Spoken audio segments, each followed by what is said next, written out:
Check. Okay. Doodle doodle doodle doodle.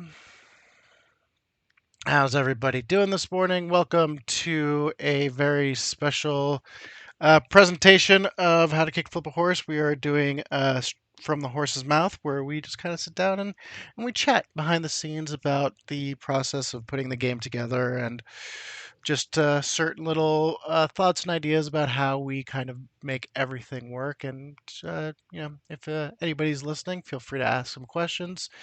We will address them. With us today, of course, we don't have the full crew with us today. We do have a skeleton crew, if you will. What's going on, guys? We've got Jesso and we've got Ivan. Say what's up, guys. Hello. Yep. Good morning. Nice. So, I think the kind of the first thing I wanted to kind of mention and start with about how to kickflip a horse, and really about the Burn Bright system in general, is that when we first started playing this, it was supposed to be a one shot. It was supposed to be like a 1 or 2 session like game that we were gonna do. We learned about this new system, and then boom, next thing we know, we're like, I don't know, like 15, 16, 17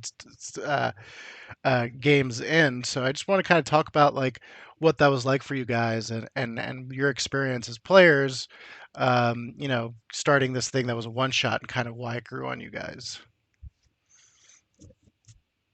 You want to go first, Jesse? Yeah, sure. So, like, I guess a little bit of background about me. Like, before this, I had mostly played Pathfinder and D&D 3.5, and almost exclusively played various types of rogues. So when we like went into this, I was in a mindset of really just wanting to branch out.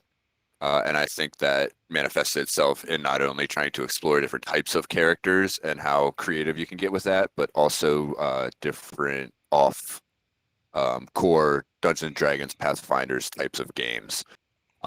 And we had done that with a couple of the systems that were what are the systems we were running? You ran, call it Ivan, like the guns and feelings or something like that. Lasers and feelings. Right. Lasers So and Feelings. the one that we played, I don't remember if we had actually played a Lasers and Feelings game or not. Based off that, But we right? did the Jurassic Park one, which was called Chaos Theory, which I guess I could look up real quick and drop a link for that because that was a super fun thing. It was very fun. Yeah, that was Yeah, really so fun. we had run that, and obviously just by its very nature, it's a much shorter format game. So for anyone not familiar with this style of game, Lasers and Feelings, I believe, was the original one. It's a one stat single page RPG. Basically, you just roll a couple of d6s to get like some character traits. You come up with a name, and then you pick a number between, I believe it's 2 and 5, and to roll for lasers. I don't know if this is actually the right order, but to roll for lasers, you have to roll higher than the number that you pick for your stat. To roll for feelings, you have to roll lower than the number you pick for your stat. There's a couple other things you could do to like, so you can roll like 2d6 and have a better shot at passing. And then if you get your But yeah, number so that too, was. there's like a special. Oh right, yeah. It's like the stunt dice or whatever, Yeah. whatever system that is from. But those are super fun, and I'd run for a couple of other groups, different versions. I actually ran the Scrolls and Swords version, using a third edition D&D adventure as the guide essentially. But instead of whatever stat checks or attacks or whatever, I just had them roll scrolls or swords, and Was that easily actually turned. translated. It was actually remarkably easy. Yeah, like because do a perception check, roll for scrolls. Do a Gotcha. detect magic, roll for scrolls. Fight this dude, roll for swords. And then that actually we transitioned into a Pathfinder campaign from using that same adventure opener, 3.0 setting, but Pathfinder rules. Yeah. Yeah, for me, what I really dug about the system was we'd come from playing a pretty heavy Pathfinder system, and if you know Pathfinder, as some people call it, the Mathfinder system.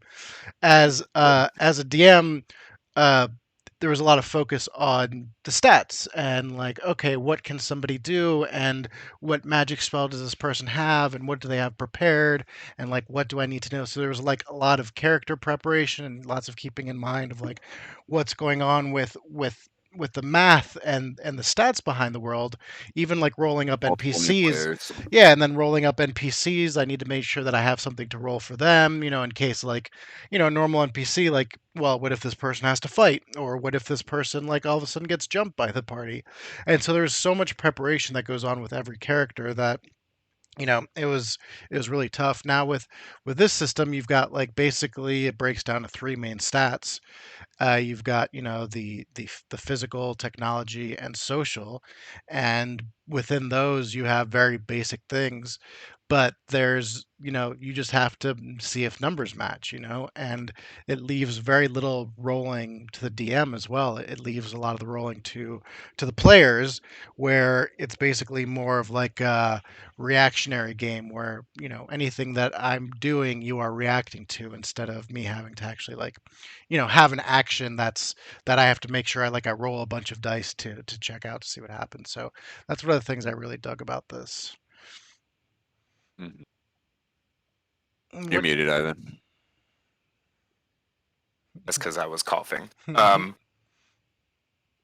But yeah, it definitely seems like it'd be easier to stat up a NPC on the fly, or like just like less like, because the stats kind of, I don't want to say they affect less, but they're kind of more self-contained as mhm, far as the Burn Bright system goes.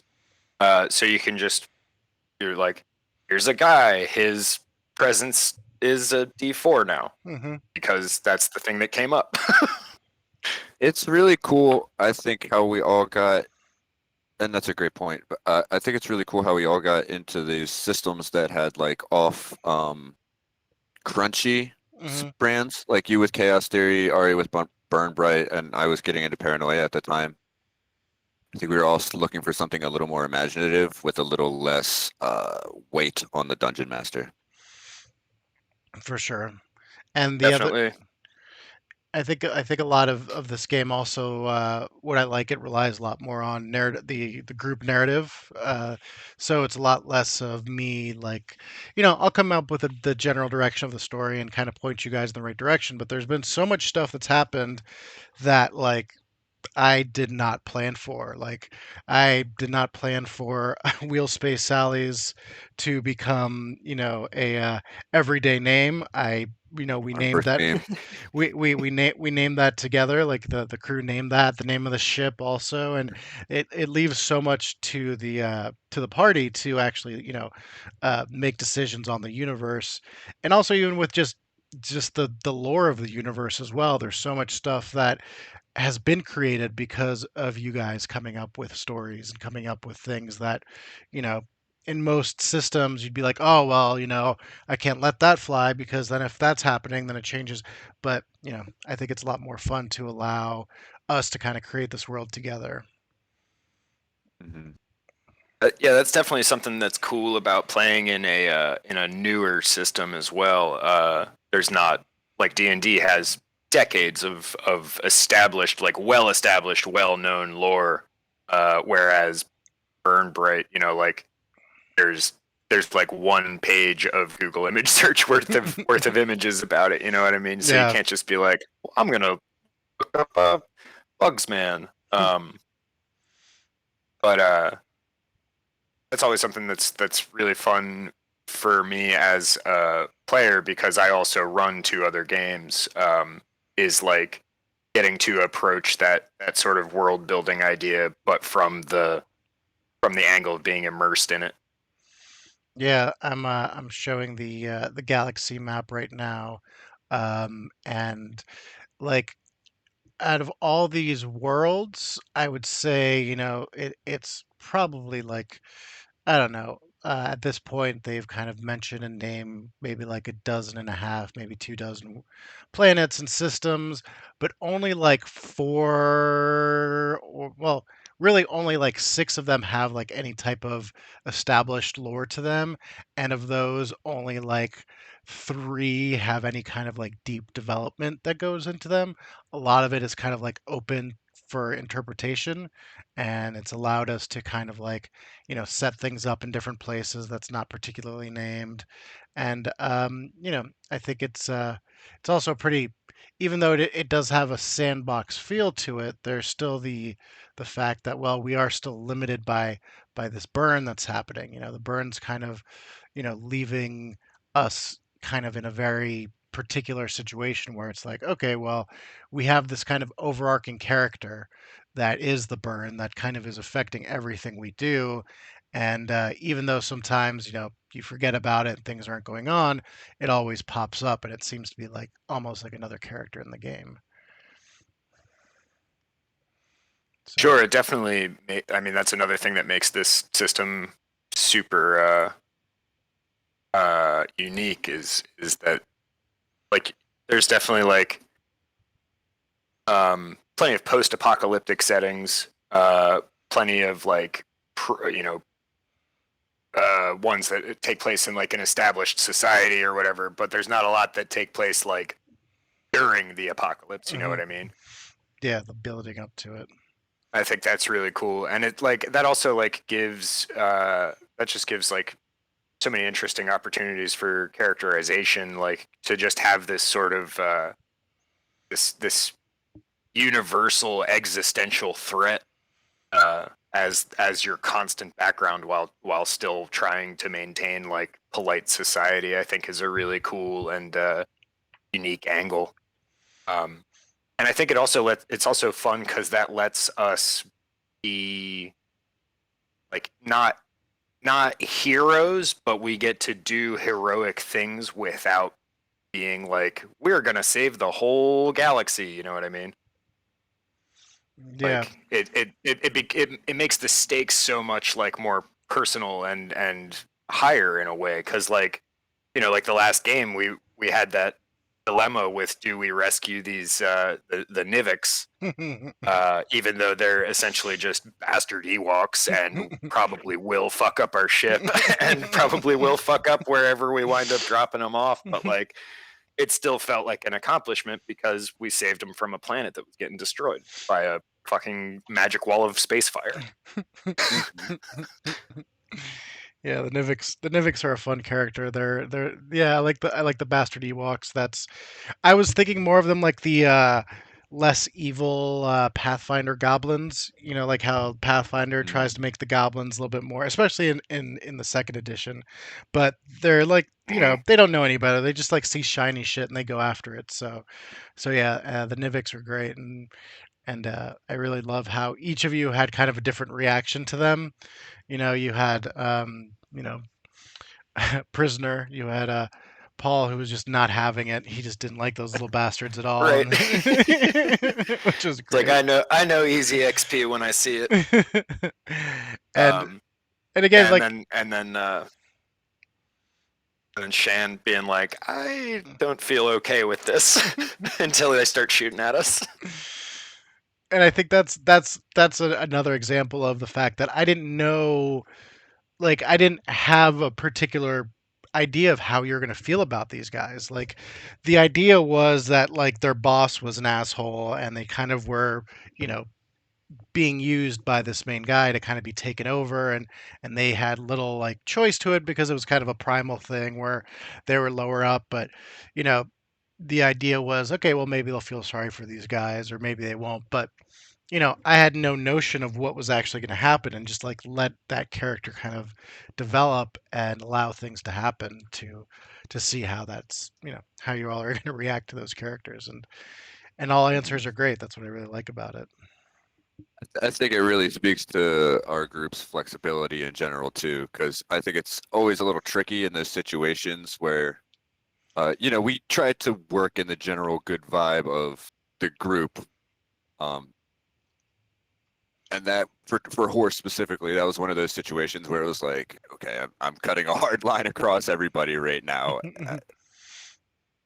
because I feel like he would the way I have created him, and I think that's also cool about him is he's up to interpretation and how you want to take this like military background kind of dude storyline. Yeah. What about Horst? Do you particularly feel kind of? I don't know when you first kind of took a look at Horst to kind of what you feel about him now. What type of changes overtook you when you had like the first kind of idea of setting up this character as to like where you feel he is now? Well, I started reading about the characters and I thought I wanted to do something a little more tanky, and then I was like, but I also like want to like not be unintelligent or anything, and then I saw this character who was like this pilot rock man who's basically like his strongest stats are like to fight and to fly, and I Hmm. was like, that's a perfect fit. I want to do those things. Um, and then it was funny because before we modified our character sheets a little bit after we figured that out after a bit of playing. So like initially my special abilities were like fly the ship and make an explosive ball of energy come out of me. So I was trying to like figure out how to adapt him to use these skills. Um, Yeah, and he had some funny stats. Like his strength stat was pretty low, and I thought that was pretty funny. But his range and computers were high, so I could work with it. But I knew immediately I was going to want to build up his strength to make him sort of this tanky guy. And to furthermore, with like we didn't get to choose our story paths at first. I ended up sticking with mine, but his whole thing was like the story path that was associated with it was drug addiction. I don't know if that's default with the Olron background. I can't imagine it necessarily is paired up because it didn't seem very Yeah, paired up. I think that was totally just the pre-gens, because like we all had access to all the different story paths when we did do the update. Hmm. Yeah, Yeah, exactly. I think And I it's a, think some of us changed, but Yeah, I I think was Tommy happy it changed landed. his. I was happy the way it landed because it sort of forced me to role play these two seemingly opposite kind of things and make them work. Yeah, I should mention also that the when we first started playing the system, it was a beta test when we originally started playing, and so a lot of the artwork was is different than it is now. The character sheets were I think one of the things that was really funny is the NPC character sheets were all off. So instead of rolling 6d6, for some reason there was a 4 added to everything. So Right, right. if it was like a d6, it would end up being a d64 or something like Hmm. that. So all the dice every time I rolled for an NPC, it'd be like you've rolled like 3 sided dice. I'm like that doesn't even make sense. But I would love to see a 65 sided die though. I think that'd be pretty awesome. Um, but yeah, I really dig Oro. I think Oro is kind of the maternal unit of the group. I think she's Yeah, more of the I wouldn't say she's like the leader. she's the de facto leader for sure. She's like the captain of the captain, if you will. Like Jesso's the captain of the ship, but who captains the captain? But I mean, with your Yeah. experience with DMing, Ivan, you've put so much awesome work into it, and it's made such a delight Hmm. to DM because the notes and everything that you come up with allow me to like even develop more story stuff, more story arcs with which you've put into it as well. So tell me a little bit about Oro and her progression and kind of where she is now and what you feel about her as a character when started and where you feel she's arrived now. Sure. I did want to say one thing about what Jesse was talking about, Yeah.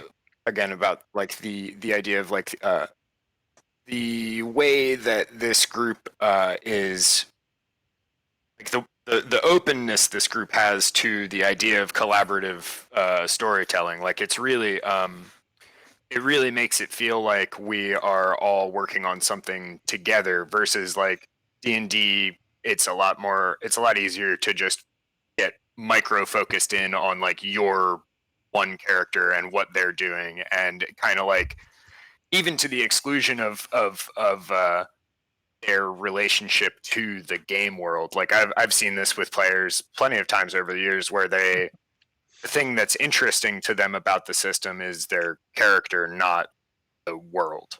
Um, and the way that like everyone on this in this crew is just like we all kind of have like I don't know if any of you guys have any background in acting, but I certainly don't. But we all sort of just instinctively yes and one another, and I think that's really fun. It really changes the nature of the game, for me anyway, and especially like being a player in a system like this versus being a player in like a more tactics heavy type of game, which honestly I haven't done in quite a while. This and the other game that I play in are both very unique systems that are much more focused on storytelling.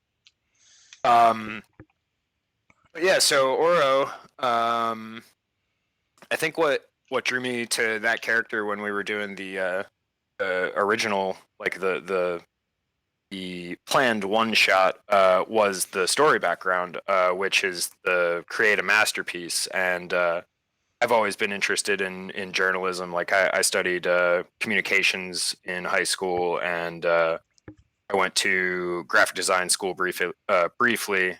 Um, but yeah, so that's something that's always interested me. I worked for a music blog for a couple of years, a few years ago, where I did interviews with bands and recorded local shows and stuff like that, and then wrote reports about them. Hmm. So that pretty much immediately connected with me, and then seeing like the other available characters and how far off the beaten path of like traditional sci-fi they kind of all are.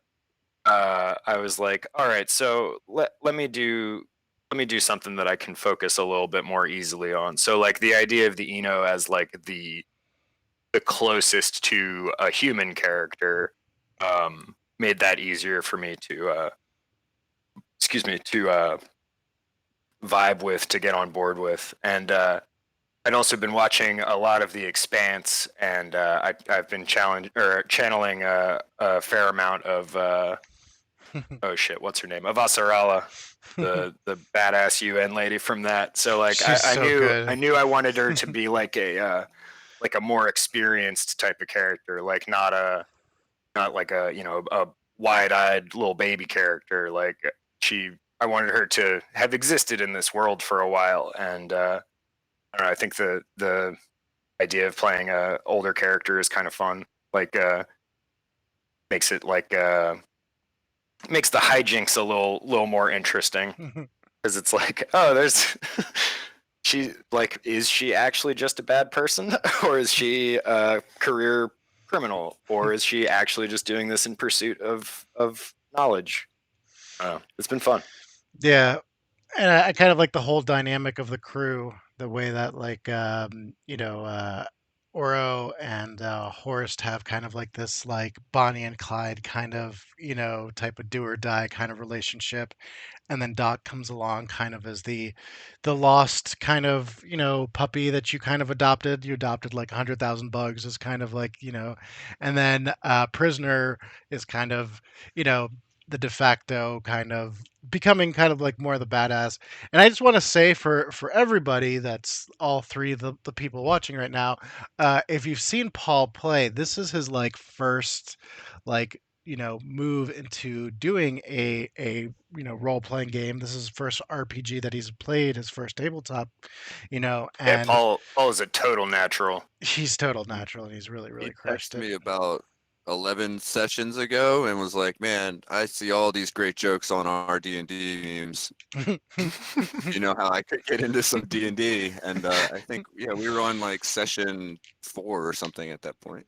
Yeah, we had Right? started with somebody who had kind of come in and out, and uh, then we kind of had the Peacecraft character, and Paul, I think, drove it, for one session to kind of test it out to see, and then once he kind of enjoyed the play style, the dynamics of what we had going on, and the system we were playing. We had him create his own character, which is when we realized that there was a lot of changes from the beta that they had fixed, that we were still playing the old version. So we were able to fix up the characters, and it made quite a big difference. So yeah. Yeah, he fit. It was like he was there the whole time Mhm. since the very first session. He was Yep. incredibly good at role playing, like Ivan said, just right off the bat. He totally took right to it. Yeah. And that's like one of the things about this style of game is like you can't really, like, there's no real way to know which part is going to be the fun part for you until you try it. Mhm. Right. Yeah. And even then, you're going to be, sort of adjusting and finding that throughout your entire role playing career. Right. Yeah. Definitely. I mean, yeah, that's like gotta find out what works Yeah. for you. How'd you come up with the name Oravana? Which is a very shortened name of the full thing. Yeah. Give it to you. Well, so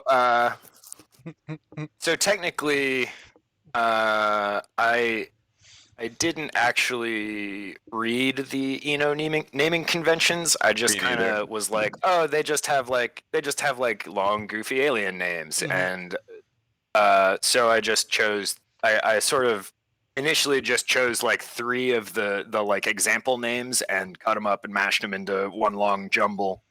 But then I'm a big nerd and I have a lot of free time, so I started wondering like what each of these name segments would be representative of, and so like yeah, I just sort of like that's just more the sort of background world building. Like I didn't know if these were places we were going to be interacting with. I didn't know if these were, if this conflicted with anything, but I chose it to be the house name, the like given name, and I think it's planet, city, neighborhood, ship. Oh. So yeah. And so with Oro's background, so another, I didn't realize this until we'd already been playing for a handful of sessions, but it technically it should be Oravona, because the have gendered language like a bunch of herbs. But I don't believe in gender, so so I keep saying it wrong. Hey, there's always, in any gendered language, there are exceptions to the rule. Yeah, for Agua, sure. agua, for example, in Spanish is a ending in an a, even though it's masculine, and so yeah, fuck gender. Mhm. Gender fuck your burn is like what I like to say. Yeah. Yeah, and I mean, also it's fucking space opera. Like Right. that shit doesn't. It's just not. Yeah, So no reason for them to have the same problems with that as we do. It's just very silly. so Ivan, I know you said you had some questions and some prompts for me, but I just wanted to ask a couple of questions from you, real quick. So, at what point? Well, when you all started playing this game, I know we kind of started as a one shot and we kind of didn't think about it. What was there a point for you where you were just like, "Oh fuck yeah, this works. This is something I really enjoyed." Do you like was there like that one, and also for you, Jesso, was there like one moment where you're like, "This is badass. I really want to keep playing this." Horse came out off the Well, gate. so Sorry. you go ahead, Mine's Jesse. pretty short. I felt like our first session, Horse just ran as a fucking badass, and I was stoked about it. Like it was like 1 or 2 sessions in when he was just like took control of a computer, shot through a wall, and killed a cultist. Was like doing backflips, shooting these fucking dudes and one-shotting them. Like Horse was just a I beast from love the beginning. I was happy with him. Horst's flips. Yeah, So good. Yeet yeet. ships and flips, baby. Yeet yeet. Zap boy delete. What's Yes. that? Hell yeah. But yeah, I feel pretty much the same. It was, because like we had played the Jurassic Park game together, so I knew that you guys were all fun to do games with at all. And after we did that first setting, like it was, or the first session, it was such a cool and unique setting for me, and such a cool group of characters. I was just like, yeah, I'll fucking play this all the time as long as Ari wants to DM it. I'll play this. Yeah. So Well, And it was to fun. So yeah, piggyback on that, session one for sure. I was just like, yep, Nice. this game rips. What are you about to say, Jesso? piggybacking on that, it feels like it's almost like we're pioneering a brand new RPG. Like it feels like we're making the story of like you know what I mean. Like I can only imagine it kind of felt like this like as like older teenagers, adults playing like D&D 1. You're Hmm. like, this is a brand new thing. We're pioneering. Like you know what I mean. Yeah, I think there's only like Sure. I mean, two, maybe and three that's other podcasts that do this. the only one I was able to find was the actual the one that's actually put up by Roll20. Um, and their audio was pretty bad, so I didn't listen to it. Yeah, We there's. still love you though. We still love Sponsor you. us. Yeah, I Thanks. mean, I'm not like saying fuck them forever for having bad audio. I'm just saying I couldn't listen to it because it was distracting having to turn my volume up and down to hear different people. Yeah, there's Um, there's two that I've I found. wish them Yeah. all the best, and I hope we don't have that same problem. I know we're sitting here and people are Look like, like "Well, a that's why you picked real us." asshole. Garrett. Like, well, we were Why you going to think you only sponsor have you, but now 5 you're gonna. subscribers, But now chump? you're sitting there talking shit about Roll20, and now big RPG is gonna come down on us, and we're gonna be blackballed from the Oh industry man, forever. no.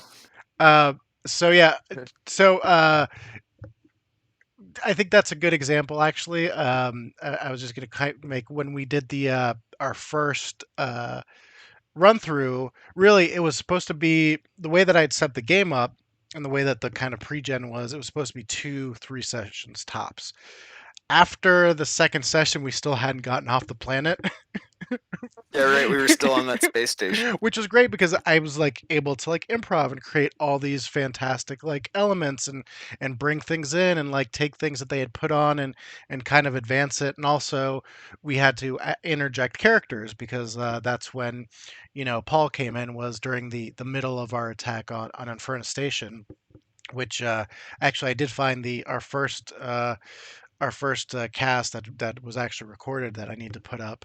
But it gave me an opportunity to open things up, and that's an example of this game where that session, that fight scene that was supposed to be like a little side note that you kind of fought through some people and then took off, ended up being like a 2 session epic adventure that I just rolled with and just basically let you guys take over and just kept adding stuff to it to make it more intense. But that's when I first realized that this system was so flexible, because I don't need to like decide what's going to happen necessarily. Like there are so many ways to go about it that every once in a while I have to give you guys a push or a nudge to be like, okay, we need to kind of keep moving, but I don't have to like keep coming up with content for like to fill up all the little gaps, because it allows you such the opportunity to experiment with stuff, to like hack into random systems, to find out what's going on, to turn guns in on themselves. Like none of Oh, that stuff that was so good. none of that stuff was stuff that I even thought about until Jessa was like, "Yeah, I'm gonna hack into the system. I'm gonna turn this gun in on itself and shoot through the wall." I'm like, "That's so fucking badass." And I don't have to like come up with a bunch of complicated rolls. I don't have to be like, "Okay, what's the strength of the wall? What's like, Right. what's the AC of the wall? What's this?" I'm like, "No, no, no, badass roll, cool." Like, I'll have the people roll to see if they get damaged when the wall explodes, but like that was it, and it just ended up being such a badass situation. And so Curious about really, that scene. Oh, yeah. go ahead. I can come back in that. Okay, go ahead. No, no, go ahead, because I was going to move on to something else. But yeah, talk about this. Yeah, I had something too. Didn't Jess, happen. okay. Were we just gonna watch all those dudes get gunned down? Because we didn't have a solution to that problem. I don't think. Yeah, like they were going to, yeah, they were going to keep executing. Well, no, originally, like I wasn't going to be executing prisoners, but then I'm like, okay, I need to get these guys to act because they're kind of sitting there. I'm like, all right, cool. Nothing. Like, Yeah. what's going to get them to do something? I'm like, okay, let's start executing prisoners. That'll get something going on. And they would have. I mean, they were planning on leaving these guys on the station anyway, so they didn't give a fuck.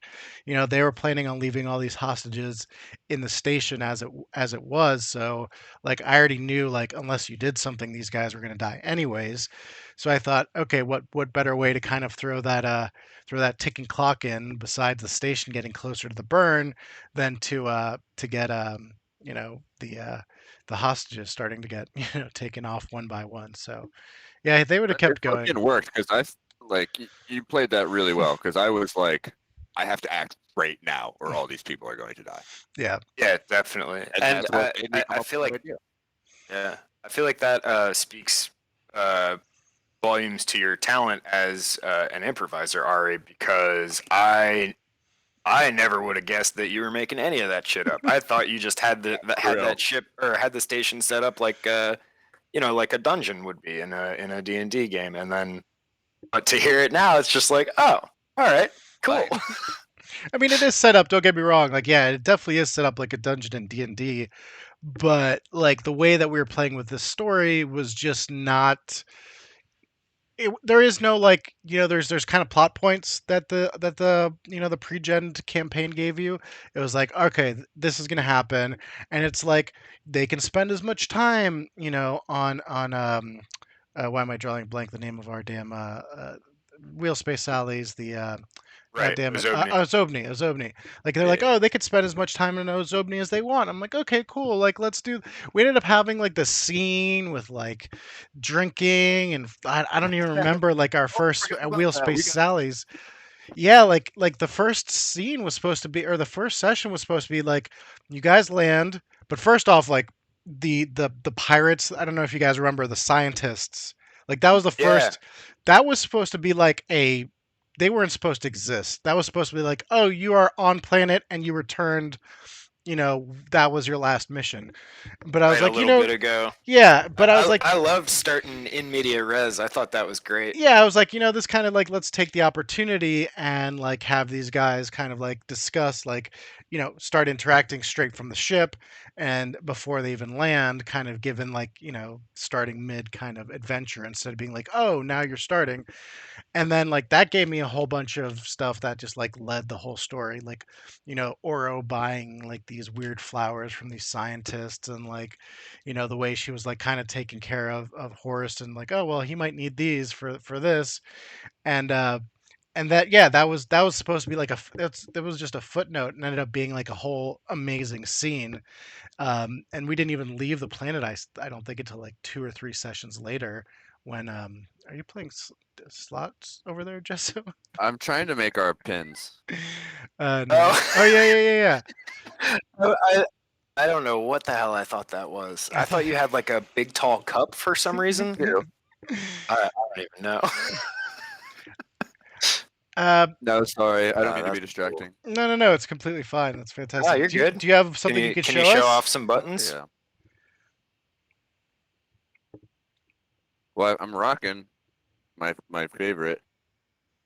Still out of focus. Out of focus. Out of focus. Back it up a little bit. Back. Oh, that's not gonna focus in. That's all right. We'll put pictures up on our pages. Oh, by the way, we do You have. can see close-ups of those on our Instagram. That's right, and we also do have a, Patreon now. No, it's really tough to see. Talking up It's not gonna be. No, it's still out of focus. Yeah, it's any of them? No. nah too blurry, but Yeah, but check out our Instagram page if you want. It should be listed below. Like I can't see that either. But Okay, yeah, never we mind. should have some pictures up on our Instagram page. We just started Patreon. We're still gonna decide exactly what we're gonna be offering, but I think these buttons and we also have Plastic Buddha who has made some really awesome dice bags for us that we'll be offering to patrons as well, along with stuff like this. I think this we're gonna be doing as we get more and more. Uh, Episodes behind us, I think we're going to go ahead and make these type of behind the scene episodes kind of patron only type events. So if you get a chance, go over to Patreon, at least sign up and subscribe to us. If you haven't subscribed to us on Twitch, please do us a favor and help us meet the goal to be partner or whatever the next level is. And check out our YouTube page as well, which is also listed. And take a minute and subscribe to that because that's what space people do because they're cool like that. Um, really quick, another thing that I found really awesome about this whole burn bright system is there's no humans. Like humans are like not in this equation, so it makes a really fun type of world to build where like the human ideals kind of aren't there, but you got to build off what you know. Obviously, I can't like come up with a whole alien species without interjecting some kind of human feel to it. Uh, But I think I think it's one of the things I really love about the system is all the different type of species that there are. Yeah. Yeah, And definitely.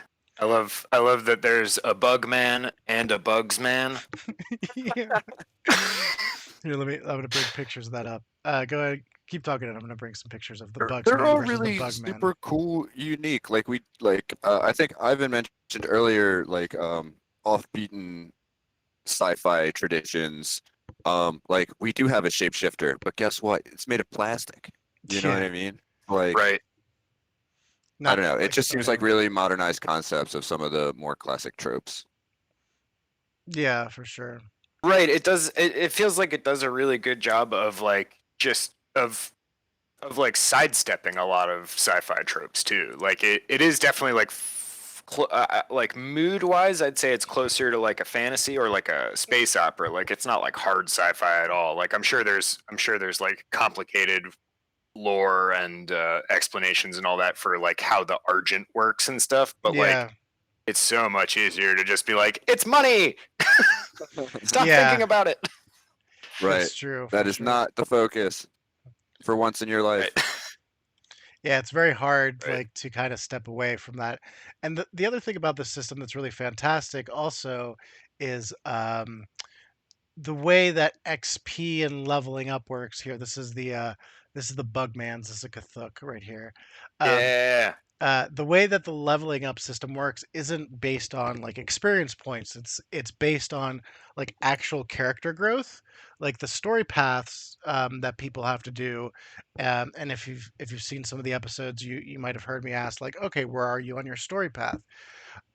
Each step of the story path has kind of like rewards to it, and it really kind of forces the person, the character, or the person behind the character to make some decisions, to make some choices behind this character and say, okay, well, I can't just sit here and just kind of farm XP to make this person better.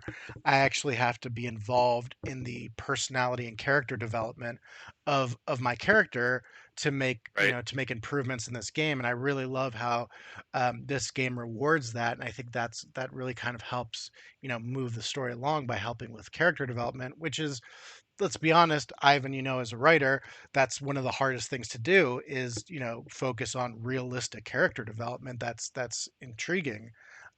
So I don't know if you want to talk Definitely. about And that a it little it bit. makes it's such a cool, yeah, for sure. It's such a cool idea to tie the character progression directly to story beats. Hmm. Um Because like in Pathfinder D&D, like you can calculate XP and you have like this 7-digit number by the end when you're level 20 or whatever. Yeah. Um, but like like I said before with the Argent, that shit is it's just so boring. And so the way that I do it when I'm running games is I wait for them to hit like the end of a chapter, and I'm like, okay, Hmm. here's a good spot, level up.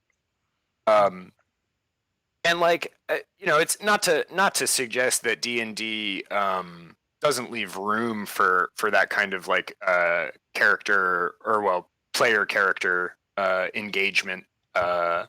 Like if that's what's interesting to the player, that's what their character is going to do, is interact with the world and the environment. I just don't know, like it's hard to express to like for a new player. I feel like it's harder to express that potentiality to them. You hand them a character sheet from D&D and they're like, "Oh my god, so many numbers." Hmm. Mhm. You say there's a story here, whereas with something like this, it says like you got to figure out your story so that Yeah. your dice go up. And I think also, I remember playing with a friend of mine, Dave, for the first time. He was new to D&D, Oh yeah, and I it is gave fun. and oh yeah, you were there, Jesso. And you remember this Hmm. was his first time playing D&D, and so he picks up this sheet and he's like, "Cool, I'm good at jumping and climbing." And so that's like all he wanted to do was jump and climb on stuff because that was like his stats. So he let the stats dictate his character until he got a couple sessions in, and he kind of, yeah, was the Developed character an that English accent English and accent and peed on everything, peeing which was on just kind of everything. Yeah, getting drunk Oh and my peeing on god. everything, which was it I was mean, kind of awesome. it was a choice and it was fun and it definitely made the character a lot more interesting. It just made him like this belligerent bard who was just like, oh man, here he goes again peeing here I go again peeing on stuff. Yeah, that was. Oh boy, What a But great character. I but sure like do love What peeing. was it? Alaris? Was that his name? yeah, Lardis. Alardis. Which we need to Hmm. get started back up. But again, this system says okay, like Jesso's like the and I especially like that most of the character paths are not necessarily like the most positive thing. I Hmm. think especially like a lot of these character paths have this kind of like dark element to them. Like Jesso's got like this whole like addiction path where he's, part of the path is actually like doing damage to the people he cares about. Like You that's a literally that's have a to like that's a fuck up character. detrimentally to the group Yeah, like that. I think in that's order to so progress the awesome character. because I think a lot of times when we're playing, D&D and we're playing all these things, we're like, oh, we want to focus on like we're heroes and we're good, and that doesn't make interesting storytelling. It's all like, Right. overcoming the negativity and having Right, you negative got to have aspects. conflict. Exactly. Yeah, you can't just be like this Mhm. perfect like character all the time that does nothing wrong because you're just like, I don't really care about this. Um, Right. for Right, I, sure. I guess that's like the difference between playing as a character versus playing as like an avatar. Yeah. right. If you're like you can the more math there is between you and your character, the easier it is for you to distance yourself from your character, and they just stay this kind of blank slate instead of becoming a real personality. You know what I Yeah. mean? Well-rounded and dynamic. All right, hold on, real quick Why all before stat we characters are go. fun. Dynamic is the word. This right What'd you here, say, Oh, I Ari? came I'm up just with a word for you. That's crazy. this That I'm just never showing up happens. on the That's the stream. opposite. So this is Bugs Man. As you can see, this is Rornan. They're made up of Hmm. 10,000 or 100,000 tiny bugs. They're actually just a colony, and they're super badass. And they kind of operate in this kind of unison. But this universe also has several creatures, which you haven't seen yet. I've still got like a bunch of different species that I have not even introduced to y'all yet because I didn't want to kind of overwhelm. But there are some cool species that I'm really excited about bringing in. And this guy right here, this one that you see on the Nice. screen is just like a big bug. And so they're just bug men and bugs man, which is awesome. Yeah. Bugman and Bugs, man. I love that. To go back to your point about XP, and to talk about paranoia, like I always love to bring up, they have a really cool system in which you don't actually have levels, but you have ranks, Hmm. um, that are color coded based on like your, it's sort of like a class system within the complex. But they have it's called an XP point system, and if you call it anything besides XP point, you're supposed to get XP points taken away. Um, but they buy everything. Rude. Like if you have them, you can spend it on guns, you can spend it on extra clones, you can spend it on upgrading your class. So it's sort of like it kind of combines money and experience points in a way. Like imagine in a game of D&D, it's like you have gold and you Right, could use it to buy other it level. turns XP into a resource instead of an abstraction. Exactly. I'm really looking forward to trying out Paranoia. Like that's a setting that I've been interested in for a super long time, but have I hope I do it justice for you. never encountered in the wild. Never really like I've never even like checked out the source books. I just know that they exist, and I know that it's kind of like it always sounds like sort of a Terry Gilliam sort of the role playing game. Yeah. Um, Real Yeah, quick, it'll so be I so wanted really to that's sick, give like gentlemen. space I odyssey. drank a lot of Yep, coffee. I wanted to that's cool. just give a shout out. We've got in the chat Whimsical, who says they came over from Brian's page. So welcome, Oh, welcome. cool. I also Very cool. thought this would be a good chance to give some other shout outs. Jesso, you want to do the DJ Yev shout out because who creates the amazing, Yeah. amazing music, which is something that we can talk about. I think, yeah, give me 1 sec.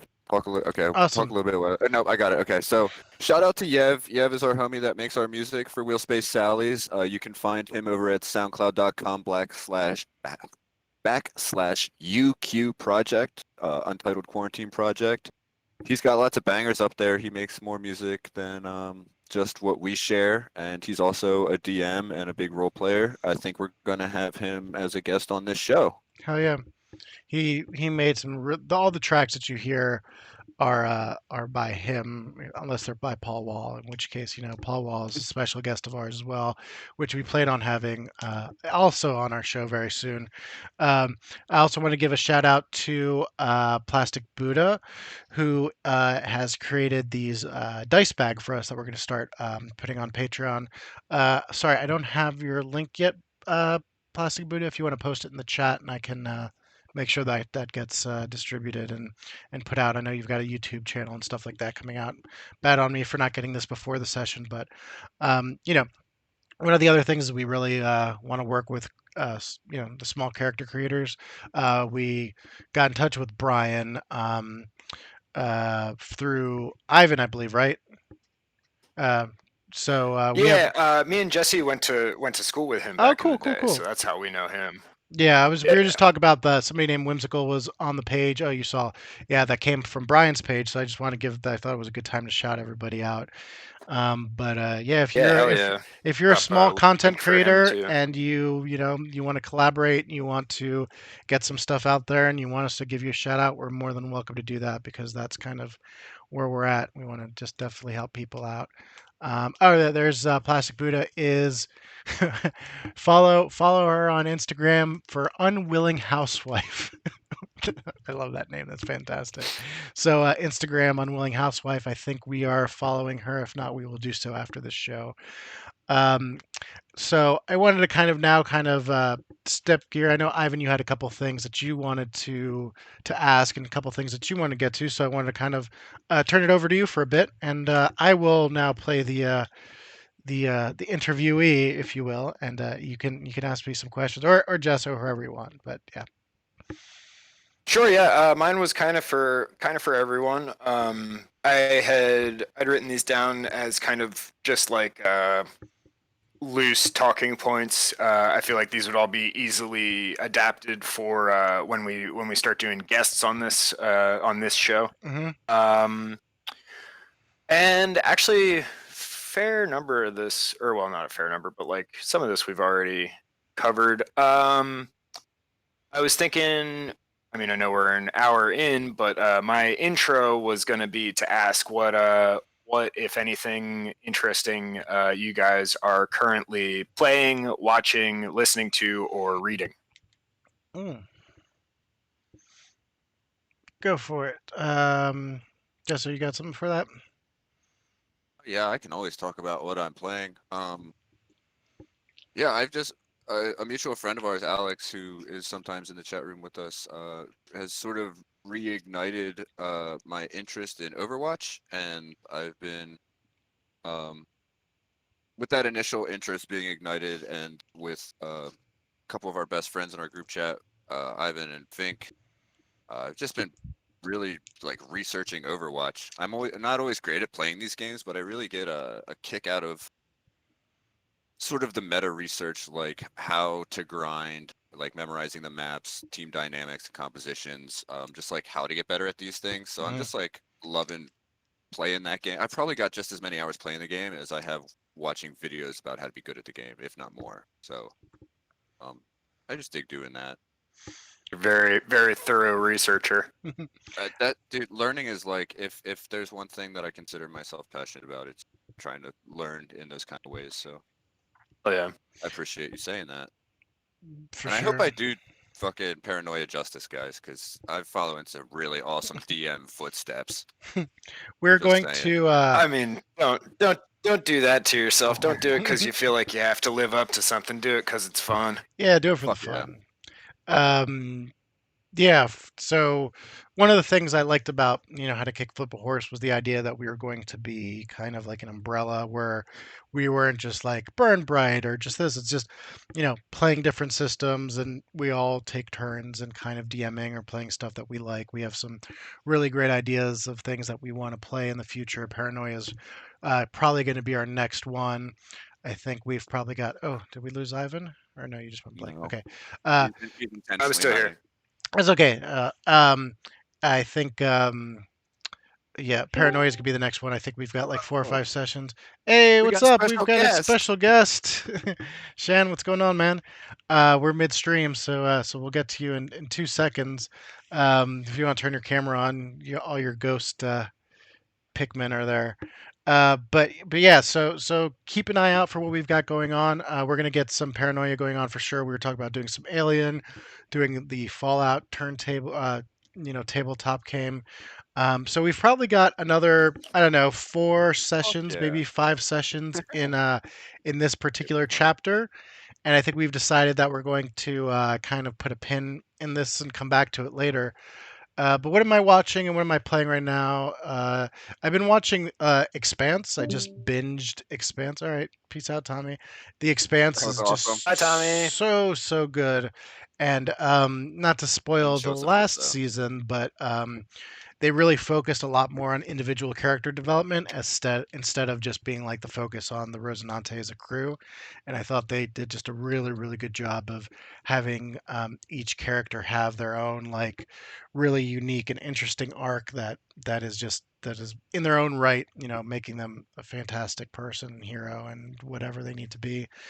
Um, and honestly, I've been playing Minecraft. I've discovered Minecraft and So good. played I'm all excited the to see what you come up with that for us. yeah. So I've actually been nerding out and been like, first you start off with like punching wood, and then you're like building shit, and then you make your house, and then you discover creative mode, and then you discover the fact that like you can create adventures like in NPCs. And so I've Fun definitely been dungeons. DMing and nerding and creating like dungeons on Minecraft and creating all sorts of like fun little adventures to do Oh, I can't that wait. just like makes me really happy to be doing like just like a dungeon crawl is what I'm working on right now as I'm like learning all the very clunky, I'll give it that, very clunky commands to kind of set something up, but also really cool. That's like a not quite the style of RPG Maker. I don't know if y'all remember that, which gave you a lot Oh more yeah. options, but like it's just very cool that you can do that, and so I've been Oh doing yeah. that. Oh yeah. Never got into Minecraft myself. Most I ever did was watch the videos on YouTube of people that built like roller coasters and shit in it, and just sit here super baked going wee Have you seen the wee. guy who's made like a computer on Uh-huh. Minecraft with Oh yeah, redstone and stuff? I'm just I like saw blows Yeah. my I mind. saw The someone redstone. programmed working Doom into that. Yep. You are playing Minecraft, you walk up to this monolith and it just plays Doom on it. That's And it's fantastic. the whole game. Like it just works. But it's all made There's out of Minecraft blocks. It's like y'all got too much free time. Yeah. there's literal college courses being taught in Minecraft right Yeah, no, the That's programming awesome. there's like some very basic programming stuff. It's actually the Minecraft educational series is actually really cool, and like it's actually made for kids to learn, and actually as a kind of 3D avatar world for educational purposes.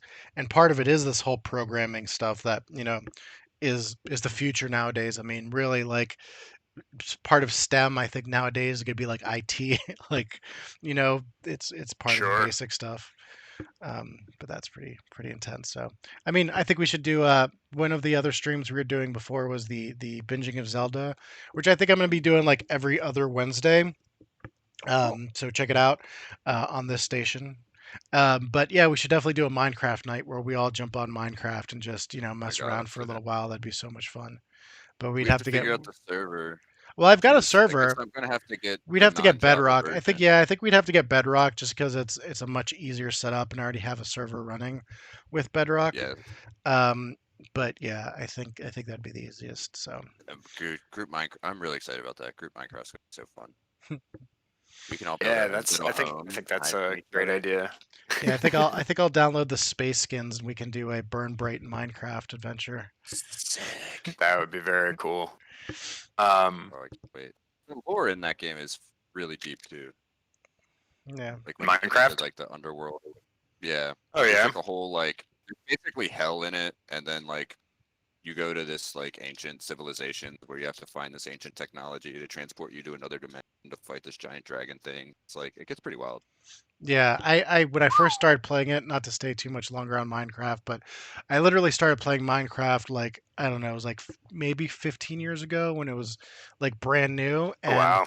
and I thought it was just a sandbox, which and that's how I played it. And then like they're like, "Oh, this is how you beat Minecraft," and it blew my mind. They're like, "There's a point to Minecraft." Like I thought it was just like you show up and you survive in this world. I thought it was just like this survival game, but then they're like, "No, there's this and there's a dragon you need to fight and the eggs and find this thing and this," and I'm just like, cool story. Like now there's something else that I need to worry about. But yeah. All right, Ivan, what else you got Sure. for us? Let's see. Well, when you said you started playing Minecraft 15 years ago, I felt like that was a pretty good segue into my next question, which is, what were your guys' first games or first systems that you played on, and in general, or like first campaigns or anything like that? What's your what's your earliest tabletop memory? Hmm. Jessa, why don't you take this one to start off with? Yeah, there was a guy that introduced me to tabletop RPGs. Shout out to Steve. Back when I was going to church, and he was like, "Yo, come play these games with us." Me and my buddy Ryan, and I believe eventually Ivan played with us. He introduced me to a man named Chris, also known as Big Country. Um, I was really blessed to have him as a DM for one of my first gaming experiences because I really think, especially breaking into these kind of games, that the game master it really will make or break your interest in it, especially with those more crunchier systems like Mm-hmm. Pathfinder and D&D. Um, yeah, so that was God. We played every Sunday for hours. I was probably in like 10th grade or so around then, maybe ninth, 10th grade. But I had a rogue who ended up losing his hand and getting it replaced with a mechanical hand that had lock picks. He became a god. That was his whole thing. He got really, he found a Necronomicon basically and started reading it and going insane, and then like was determined to kill gods and take their places. It was pretty wild. If Just regular D&D shit. yeah, I triple 20 to dragon. The DM was like ornery one night Mhm. and sent this dragon after us. My character was going insane, so I lost control of him.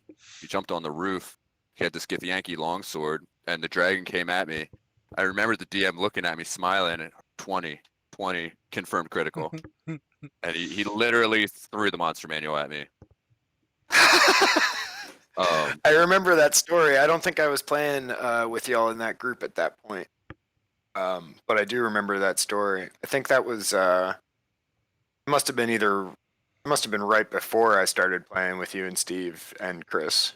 I think was Ryan playing with us at Um, that time because the long running group was me and Ryan, and I think you ended up playing with us when Chris changed houses. That's also where I first I heard feel Space like we Agent Orange. played. Say that again. That's also where I first heard Agent Orange. Ah, nice, classic. I remember playing with Chris at least two houses. One I think was his mom's house, and then the other one was behind the McDonald's. Mm. I forget where the first place like actually was. I feel like it was like Newark or something, maybe. I don't know. One was in Everything's legal in New Jersey. Sorry. Yeah, definitely the one in Ellesmere. That was behind the McDonald's because I remember he had the standing agreement of we'll trade stat points for cheeseburgers. Mhm. So instead of leveling up, we just bring him a bag of dollar menu and be like, ah. He'd be That's like, character yeah, do it. development for you. Oh yeah. I don't know if you remember this system. I first started playing. I think I was like in like fourth, fifth, maybe sixth grade. I don't even remember. I think it was fifth Wow. grade. It was called GURPS.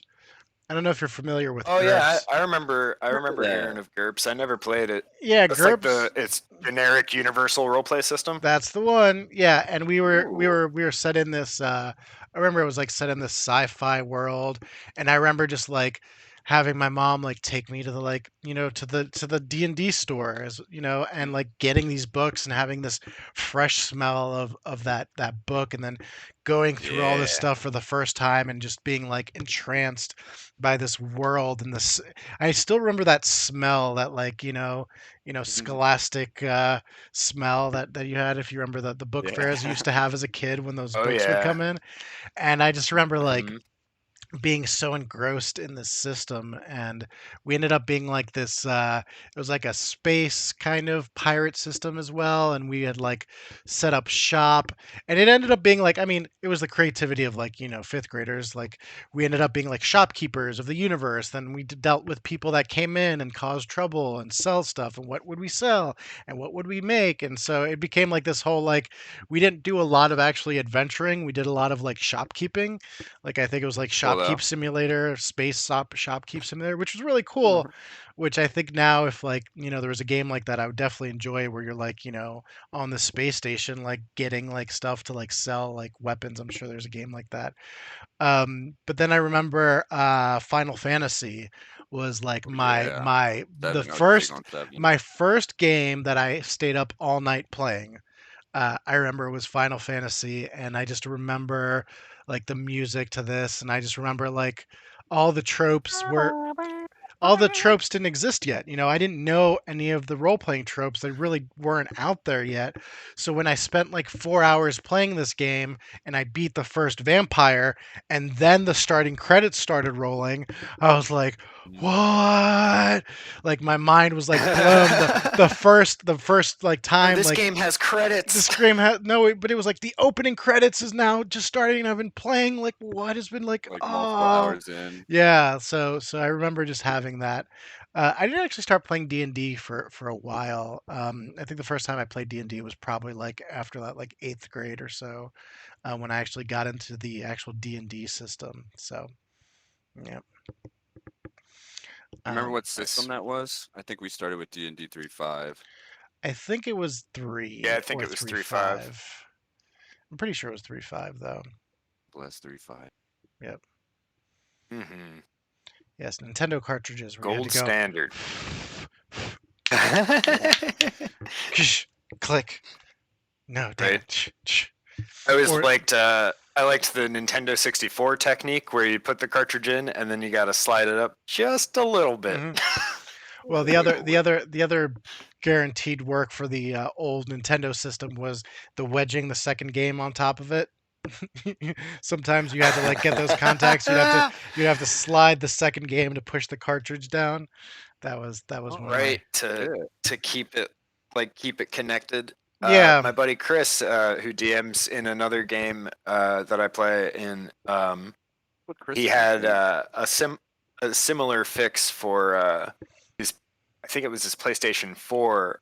It stopped working, and then he just started stacking books on top of it, and it started working again. All right. Like something about the disk drive was like messed up. I think probably one of his kids knocked it over or something. Um, but yeah, he just just totally Nintendo'd that shit. Stacked a bunch of heavy stuff on it till it bent back the way it was supposed to go. I just want to This is why quickly Geek respond. Squad's a big conspiracy. Yeah. Quick Big quick Geek Squad response. conspiracy. Quick response to Whimsical, who's talking about at the moment they are playing Oh, Mirror's Mirror's Edge Edge 2. 2. Great game. I remember playing Mirror's Edge 1, the original Mhm. bad boy, and that was a lot of fun. That was also a very unique first of its kind type of Never game. played either of those. Yeah. It was the parkour game. Yeah, pretty much. Yeah. Yeah, I know. I Yeah. know of it. I just never played it. Yeah. It was fun. It was short, but it was really fun. I knew somebody Nice. who had a world record time on there for at least a little bit. Oh shit. Also, a really cool thing I just wanted to bring up with the new Minecraft, not the new one, but the Bedrock edition. What's super duper cool about it is we're playing like right now on my server. We have like somebody who's playing on a PS4, somebody who's playing on an Xbox. I'm playing on a Switch, and then the Yeah, see, other that's person's perfect. That's what playing we need. on a computer. So that's really good. Brought to you by Minecraft Bedrock. Minecraft Bedrock. We all should be Yeah, able to play seriously. together.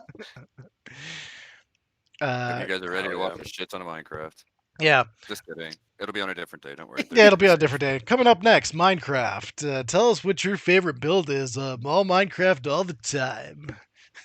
What's your favorite block? What's the block of I the like day? I like the sandstone. I like the polished sandstone. How funny. Ooh. That's Um, a so wood guy. so yeah, I Oh, wanted to man. kind of get us back a little bit on the Burn Bright universe, and I would like to Sure. now move into a part of the game that I like to call conspiracy theories, and Oh, I shit. kind of am Oh curious. shit. I'm curious to Ari know. brought segments. Yes, I'm curious to know. I don't have any graphics for it. I should have something like do. What Yeah, is little your face. current both for your characters and for you as players? What do you think? What do you think the burn is? Like, this is the other thing before I get started with this. Like, I don't have any idea yet. Like, there is no talking about what the burn is. There is no like, as a So DM, we're this is what doing the your burn job is. for you. Yeah, there is no Right. like, I've got my own theories and ways that I'm like leading the group to kind of Mhm. discovering things about it, but I don't have a decision yet on what the burn really like means. As I continue to discover things, it starts like, evolving in my own brain as well. But I'm kind of curious to know like what you as characters and what you as players think that this world-ending burn galaxy event is. You want to go ahead and start, Ivan? Sure. Well, so it's a very interesting question that I will admit to having not really thought about before now. Hmm. Um, but given what I know as a not professional astronomer human here in the real world year of 2021, just the sheer vastness of space as we understand it, I feel like the first thing that I think of is that this indicates not that the universe is getting smaller, it's that it's probably much bigger than we even have the scope to understand. It's like there's no, I mean, like, unless it's some type of like magic shit gone completely awry, there's no, there's just no way that it's that a destructive force of this magnitude could be, I don't know. I don't believe that the edge of the burn is the end of everything. Like, I bet there's something further outside the burn. Is that is that uh Um is that Oro talking, or is that I Ivan think talking? that's just me. I don't think, I feel like the burn is too traumatic for Oro the character to really think about much. Like I was saying before, it's this sort of existential dread background noise for everyone. Um, but her having, such a thorough and uh, irrevocable loss due to the burn. Her family, her planet, all of her friends, her job, all just gone. I don't think that's something that she's emotionally ready to deal with even a little bit. So I feel like Oro doesn't. She just, even when it's in a situation where we're on a satellite about to fall into the burn, probably the most she thinks about it is just like, well, fuck. It's another danger for her. It's another plasma rifle Right? pointed Yeah. at her. Yeah. Exactly. Yeah, it's another. Yeah, it's just another bad situation to make heads or tails of, and get out with the fur still on your back. Yeah, and you've outrun it twice now that you've been sent to the edge of the burn to do something. We keep we keep going to this fucking ghost belt. Well, I mean, You that's guys where trust Horst. Yeah, that's where a lot of work needs to get done because that's where stuff is disappearing quickly. Yeah, I just realized that in this map I'm showing Yeah, that makes sense. Inferno Station is still there, and a couple of other places that no longer exist are still there. I tried clicking on Inferno Station like it was going to do the thing in Roll20 where it it does a thing, but it's OBS and it did absolutely nothing. Got 'em. So that's fantastic. Yeah, and a couple of things that as a player, well, as like, because I like to look at my NPCs as kind of like the being in their own story. um like Sure. Plastic Buddha said about a character from DS9, Gold Ducat, who's just this bad guy who, like, he thinks he's the hero of every story. Like, even though he's the bad guy and he does shitty things, he plays his character like he's the hero of of his own story. And so a lot of the characters that I play in this world, they think they are like, I play them as if they're not NPCs, but they are like the main characters. I play them as if like you guys are the NPCs and I'm playing as a main character. And so that gives me the opportunity to also to think like, oh, what's going on in the burn? And I don't know. I know you've Sure. noticed it reacts I feel differently. like you've done a really good job of that too. Like that made me immediately think of, again, those first two scientist characters. Mhm. Mhm. Like those guys clearly had their own story going, and then they skedaddled and presumably continued their own stories without us. And I thought that was really cool. Yeah. What are those dudes' names? I have my notes here somewhere.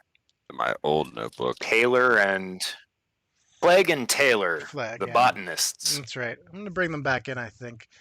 Um, Spoiler we've Oh warning. yeah. we've been doing a lot of brainy stuff also lately. We've been doing a lot of conversation, and just to let everyone know, we do have a lot of action adventure coming on. A lot of chances for horse to kickflip Horse is horses coming ready. up in the future. So just to let you know, Jess, I'm going to ask you the same question. What, as far as I know, you've got a particularly, well, I should say that Horst has a particularly interesting relationship with the burn because of what his species is doing to kind of combat it.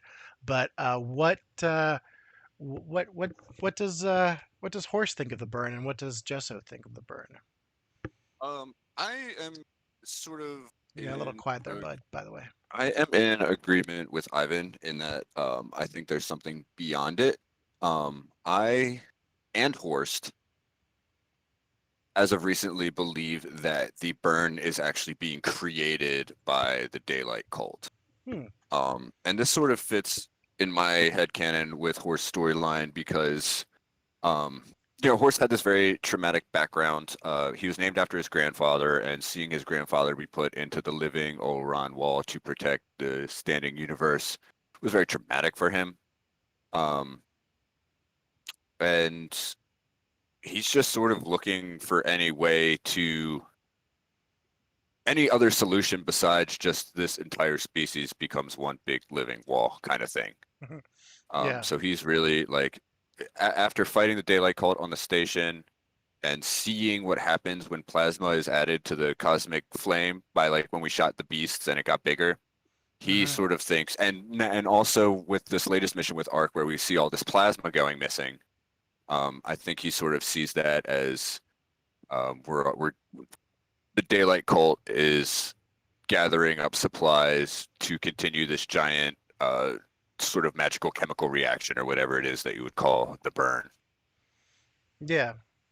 And I like what Plastic Buddha just said. It makes the game a little bit more accessible to non-gamers like her, because it's more like a radio drama than it is like the, crunchy kind of numbers system where if you don't understand it.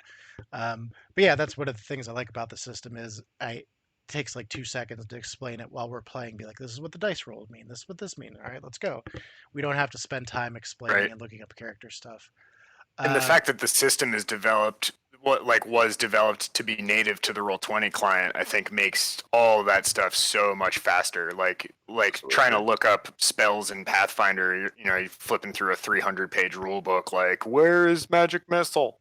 and where did I? Whereas this one, it's just like you type in the thing you're trying to figure out, and it just brings it up in the compendium because it's in Roll20, made by Roll20. Right. Yeah, and I thought this would be a good chance for our loyal viewers who are checking out the show. And you might be curious, like, what does how to kickflip a horse? What does that all mean? And I don't know if you've all have seen the meme where it's like a player and a dungeon master, and I'm on it.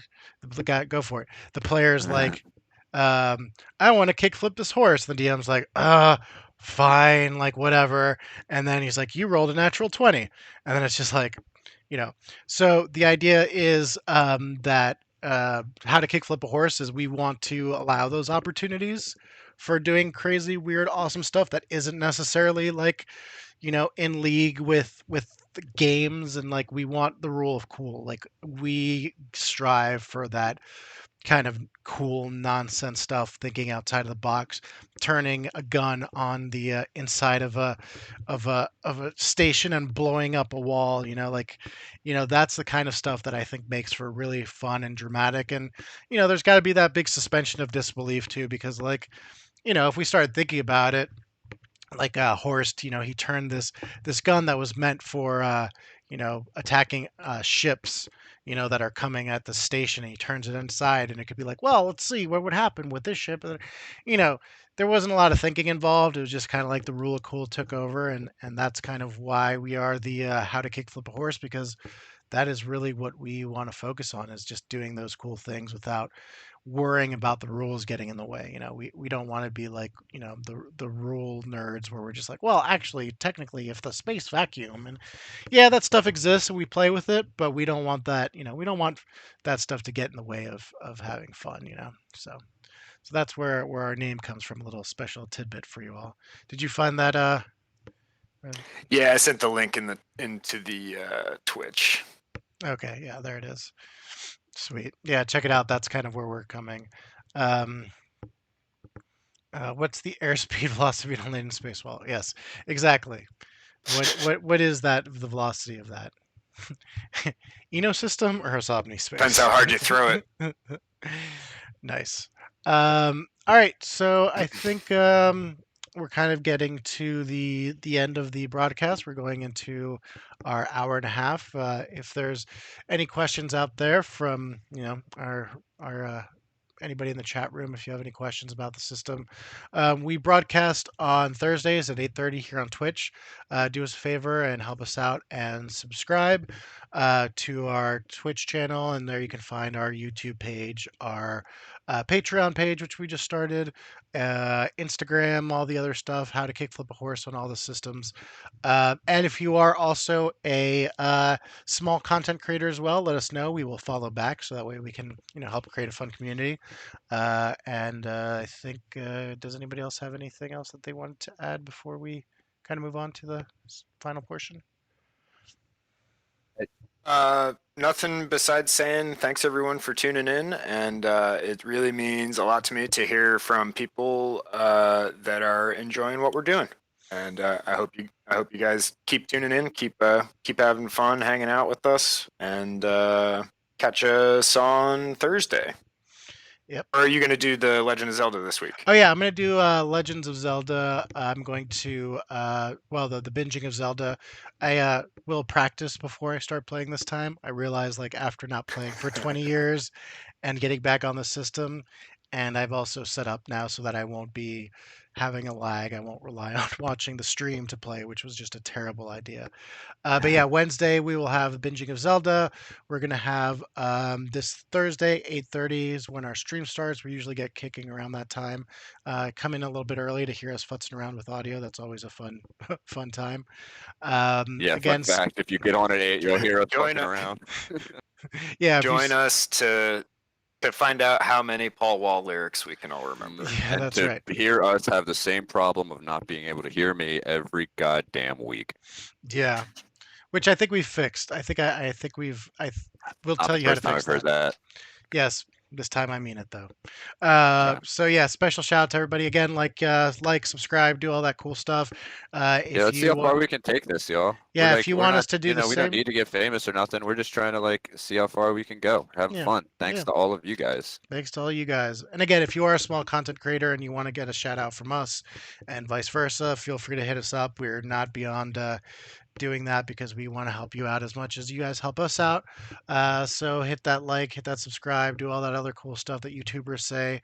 I'm going to go ahead and leave us on the track that was made by Yev. The theme for How to Kickflip a Horse for Burn Bright. But yeah, with that, everybody, I just want to give a special once again thanks. This has been really, really fun to be able to do this. Just to mess Super fun. around, and we really do super duper appreciate it. So now I just need to. How do I turn this? How do I turn this thing off? This newfangled technology with I all this. just want to Is this check my is this email. is this working? Is this Is the this button? where my emails Is live? no, this is the Ronan.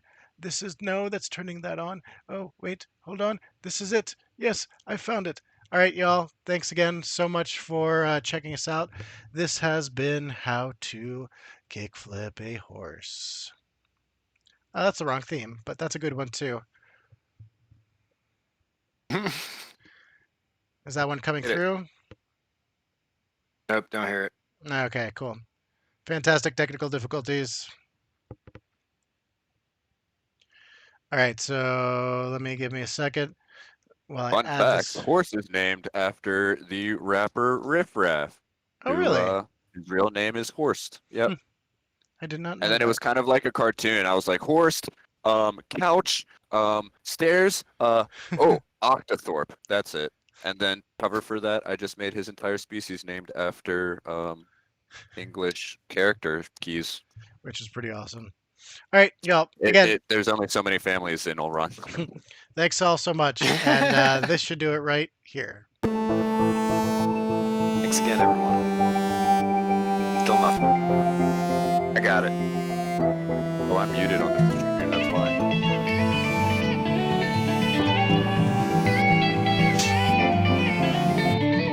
Oh, All right, What was sorry. what was that? I was playing the audio, and you were interrupting this. Right? Could you hear? No, I still can't hear music from you. It's playing on the There's stream. some Just playing playing out of old music. Oh, okay, cool.